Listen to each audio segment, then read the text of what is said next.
Hello नमस्कार जय हिंद दोस्तों, कैसे हैं आप सब। मैं आशा करता हूं आप सब बढ़िया होंगे, मस्त होंगे, स्वस्थ होंगे। चलिए दोस्तों, संविधान की इस सीरीज में आपका स्वागत है।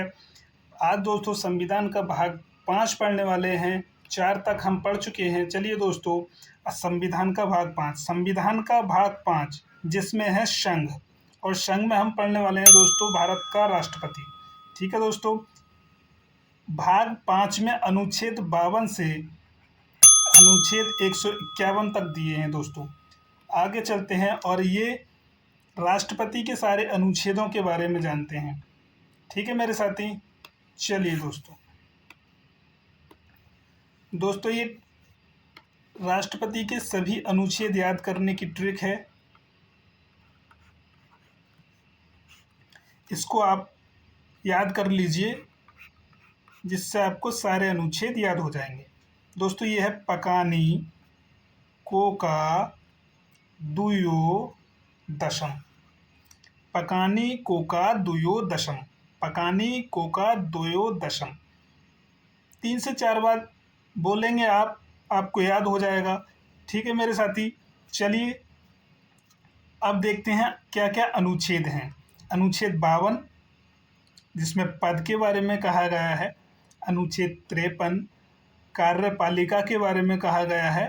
अनुच्छेद 54 निर्वाचन, अनुच्छेद 55 कोटा, 56 कार्यकाल, 57 दोबारा निर्वाचन, 58 योग्यता, 59 दशाएं, 60 शपथ, 61 महाभियोग।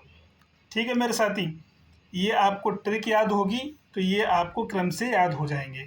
ठीक है मेरे साथी, ट्रिक से करना कैसे, जैसे पकानी कोका दुयो दशम, प है पा से पद, क से कार्यकाल, कार्यपालिका, नि निर्वाचन, को कोटा, क कार्यकाल, दोबारा निर्वाचन, योग्यता, दशम, शपथ, महाभियोग। ठीक है मेरे साथी, इसी तरह आपको ये ट्रिक याद रखनी है और सारे अनुच्छेद आपको याद हो जाएंगे। ठीक है, अब ये सारे अनुच्छेदों के बारे में जानते हैं। जैसे अनुच्छेद 52, अनुच्छेद 52 में है राष्ट्रपति का पद। राष्ट्रपति का पद ब्रिटेन के संविधान से लिया गया है, और राष्ट्रपति का जो पद है वो औपचारिक प्रमुख के रूप में है। राष्ट्रपति का पद औपचारिक प्रमुख होता है। राष्ट्रपति का जो पद है औपचारिक प्रमुख के रूप में होता है दोस्तों, और राष्ट्रपति देश का औपचारिक प्रमुख होता है। ठीक है, राष्ट्रपति क्या होता है, देश का औपचारिक प्रमुख होता है, और ये पद ब्रिटेन के संविधान से लिया गया है, यानी ब्रिटेन से लिया गया है। ठीक है, आगे चलते हैं अनुच्छेद नेक्स्ट 53 जिसमें है कार्यपालिका। कार्यपालिका, राष्ट्रपति कार्यपालिका का औपचारिक प्रधान होता है। कार्यपालिका क्या होता है, औपचारिक प्रधान होता है। ठीक है मेरे साथी, कार्यपालिका का औपचारिक प्रधान होता है। कौन होता है, राष्ट्रपति। और जितने भी कार्य होते हैं वो सब राष्ट्रपति के हस्ताक्षर के बाद ही किए जाएंगे, राष्ट्रपति के हस्ताक्षर के बाद ही किए जाएंगे। ठीक है मेरे साथी, और कार्यपालिका का जो वास्तविक प्रधान होता है वो होता है प्रधानमंत्री। ठीक है, वास्तविक कौन होता है, प्रधानमंत्री, और औपचारिक कौन होता है, राष्ट्रपति। औपचारिक का मतलब होता है नाम मात्र का, नाम मात्र के लिए होता है। ठीक है मेरे साथी, आगे चलते हैं। आगे है अनुच्छेद 54। अनुच्छेद 54 में क्या है, निर्वाचन। राष्ट्रपति का निर्वाचन कैसे होता है दोस्तों, राष्ट्रपति का निर्वाचन कैसे होता है, कौन कौन भाग लेते हैं।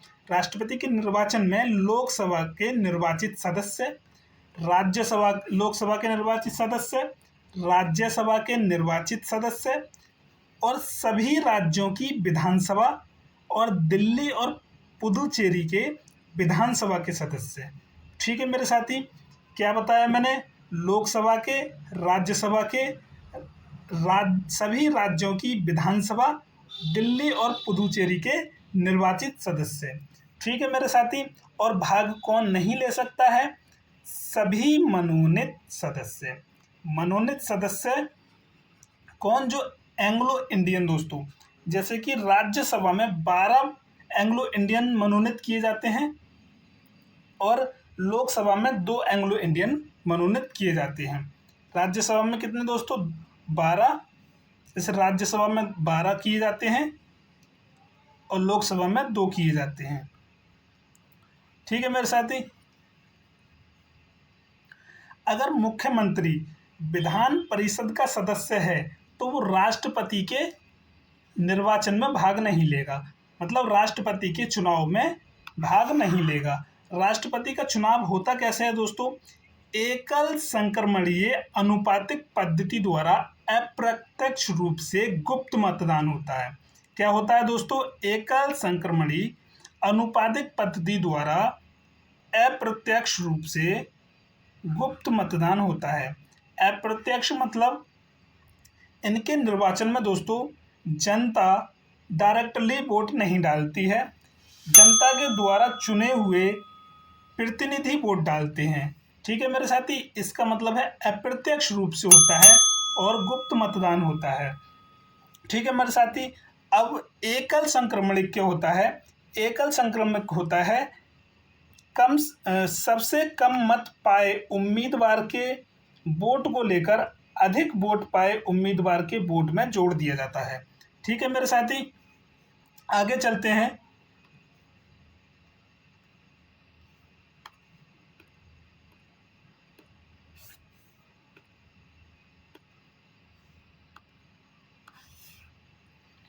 आगे आता है अनुच्छेद 55।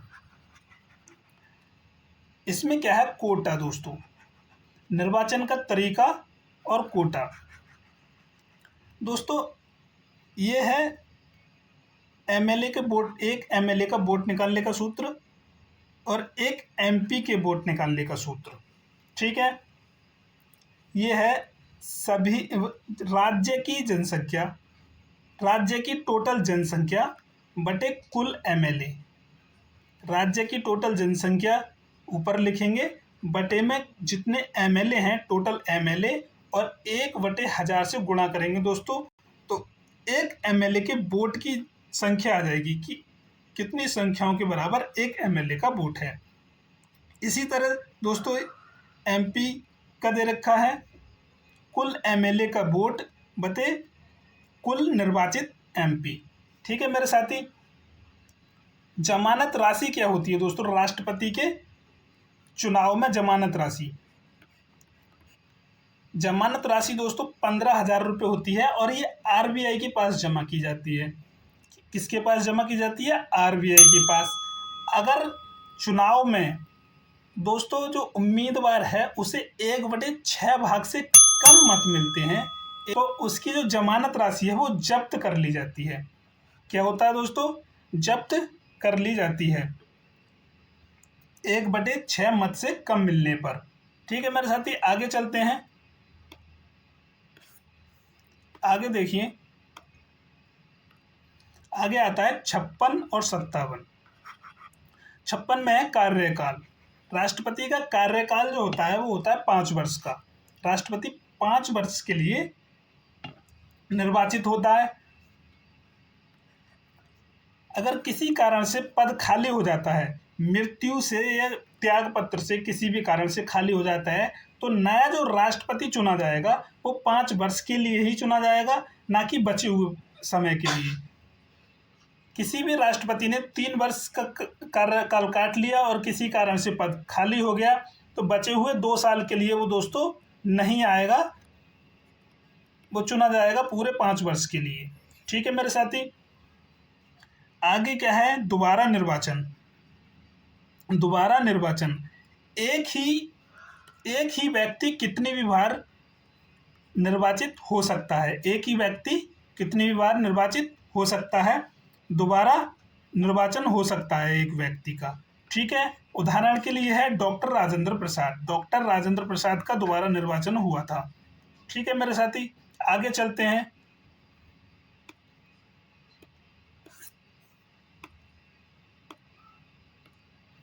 आगे है अनुच्छेद 58। 58 में क्या है? योग्यता। राष्ट्रपति के पास क्या क्या योग्यताएं होनी चाहिए कि वो चुनाव में भाग ले। ठीक है मेरे साथी। पहला है भारत का नागरिक हो, कम से कम 35 वर्ष की आयु हो, लोकसभा सदस्य बनने की योग्यता रखता हो और 50 प्रस्तावक तथा 50 अनुमोदक हों। 50 प्रस्तावक तथा 50 अनुमोदक हों। ठीक है मेरे साथी। और दशाएं एवं शर्त ये हैं दोस्तों अनुच्छेद 59 में। दशाएं क्या हैं, शर्तें क्या हैं?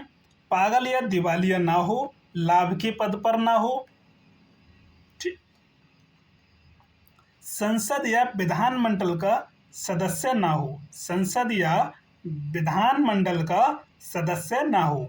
ठीक है मेरे साथी।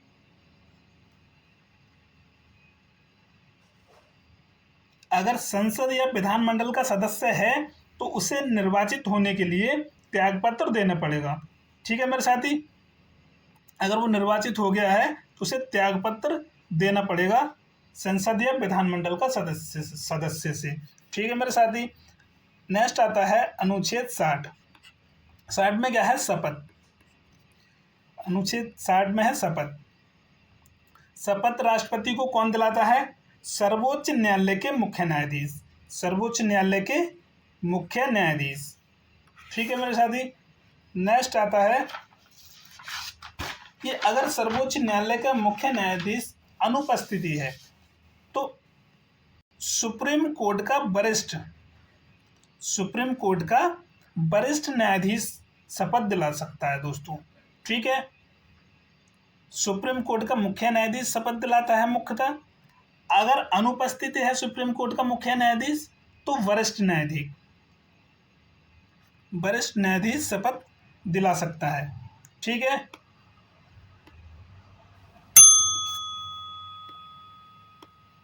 नेक्स्ट है दोस्तों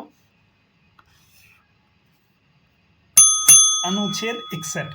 बहुत इंपॉर्टेंट अनुच्छेद है। इसमें है दोस्तों राष्ट्रपति का महाभियोग। राष्ट्रपति पर महाभियोग लगाते हैं संविधान का उल्लंघन होता है तब। कब लगाते हैं? जब संविधान का उल्लंघन करें। ठीक है दोस्तों। और ये यूएसए से लिया गया है। राष्ट्रपति का महाभियोग कहाँ से लिया गया? राष्ट्रपति पर महाभियोग लगाते हैं दोस्तों, ये कहाँ से लिया गया है? यूएसए से लिया गया है। ठीक है।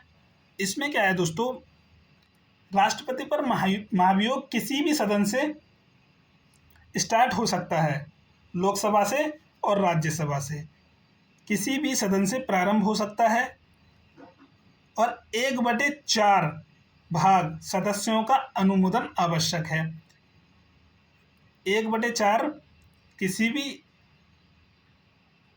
सदन से 1/4 शुरुआत किसी भी सदन से हो सकती है, लोकसभा से, राज्यसभा से। जिस भी सदन से शुरुआत होगी उस सदन में 1/4 सदस्य उसे अनुमोदक आवश्यक करेंगे। ठीक है। नहीं करेंगे दोस्तों तो वो पारित नहीं होगा। 1/4 का मतलब दोस्तों 25% लोग करना जरूरी है। लिखित सूचना क्या है दोस्तों, एक सदन में किसी भी एक सदन से पारित हो जाता है तो उसे दोस्तों दूसरे सदन में भेजने से पहले 14 दिन पहले राष्ट्रपति को सूचना देनी होगी। दूसरे सदन में भेजने से 14 दिन पूर्व राष्ट्रपति को सूचना देनी होगी। वो भी दोस्तों लिखित रूप में सूचना देनी होगी। ठीक है दोस्तों। लिखित रूप में सूचना देनी होगी किसे? राष्ट्रपति को। दूसरे सदन में भेजने से 14 दिन पूर्व राष्ट्रपति को सूचना देनी होगी। ठीक है मेरे साथी। तीसरा है दोस्तों, दोनों सदनों में 2/3 बहुमत से पारित होना अनिवार्य है। दोनों सदनों में 2/3 बहुमत से पारित होना अनिवार्य है। ठीक है दोस्तों। जिस भी सदन से शुरुआत होती है, जिस सदन में लाया जाता है महाभियोग, उस सदन में 1/4 और दोनों सदनों में 2/3 बहुमत से पारित होना जरूरी है। ठीक है मेरे साथी। ये रहे राष्ट्रपति के सारे अनुच्छेद और कुछ विशेष शक्तियां हैं दोस्तों, वो पढ़ेंगे नेक्स्ट वीडियो में। मैं आशा करता हूँ आप समझ रहे होंगे। चलिए दोस्तों, मिलते हैं अगली वीडियो में। मस्त रहिए, स्वस्थ रहिए, हंसते रहिए, मुस्कुराते रहिए। ठीक है मेरे साथी, बाय बाय।